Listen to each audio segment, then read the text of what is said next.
In the misty valleys of 1920s, Appalachia, nestled between ancient mountains and whispering pines, lived a weathered but sharp-minded lumberman named Walter. Known for his unshakable morals and dry wit, Walter believed that life's truest compass was a clear conscience, not the chatter of others. He often told his son, Samuel, a wiry 14-year-old with a curious streak, "Son, the world's got more opinions than a hound's got fleas. Listen to your gut, not the gossip." One dewy morning, Walter decided it was time Samuel learned this lesson firsthand. "Saddle the mule, boy, He said, tugging his worn boots on. to the mill." Samuel hurried to prepare the mule, brushing its speckled coat and securing its bridle. But as they set off, Walter hoisted himself onto the mule's back, leaving Samuel to walk. They hadn't gone far when they passed a group of coal miners resting by the roadside. Ain't that a pitiful sight? One man drawled, spitting tobacco. Old man riding high while his boy's kicking up dust. Some father. Walter said nothing but slid off the mule, motioning for Samuel to take his place. Down the trail, they crossed paths with homesteaders repairing a fence. "Well, I'll be. A woman huffed, wiping her brow. Young'un's sittin' pretty while his pa hoofs it. That's no way to raise respect." Walter's eyes narrowed. He climbed onto the mule behind Samuel and the two rode double.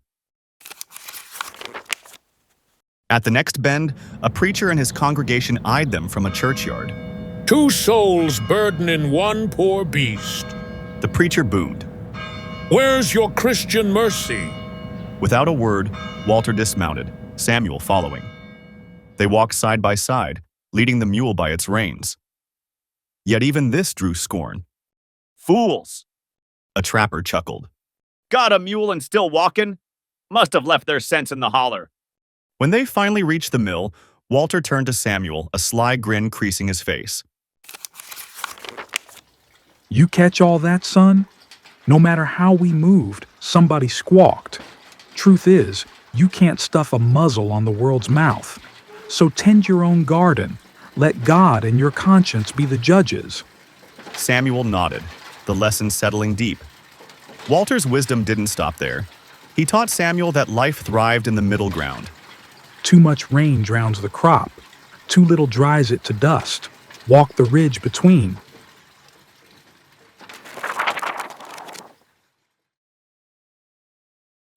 All right, let's break this down. Walter's tale isn't just about a mule ride, it's about the noise. You know, that endless buzz of "you should" and "why didn't you" we all face. Those coal miners, homesteaders, and the preacher, they're the original internet trolls. Always there to nitpick, no matter what you do. Notice how Walter never argues? He just acts. That's the kicker. When you try to please everyone, you end up pleasing no one, especially yourself. Samuel's journey mirrors our modern struggle. Social media likes, workplace politics, family expectations. The mule's a metaphor, sure, but it's also real. Life's burdens are heavy enough without lugging around everyone else's opinions too. And that line about tend your own garden? Pure gold. It's about focus. You can't control the trapper's laugh or the preacher's scold, but you can control your choices. Walter's teaching Samuel what therapists today call boundaries. Set them, keep them, and let the rest go. Oh, and balance. Walter's ridge between philosophy is clutch. Ever met someone who's all work, no play? Or so laid back they're horizontal? Extremes might get attention, but they're shaky ground. The sweet spot's in the middle, where your conscience breathes easy.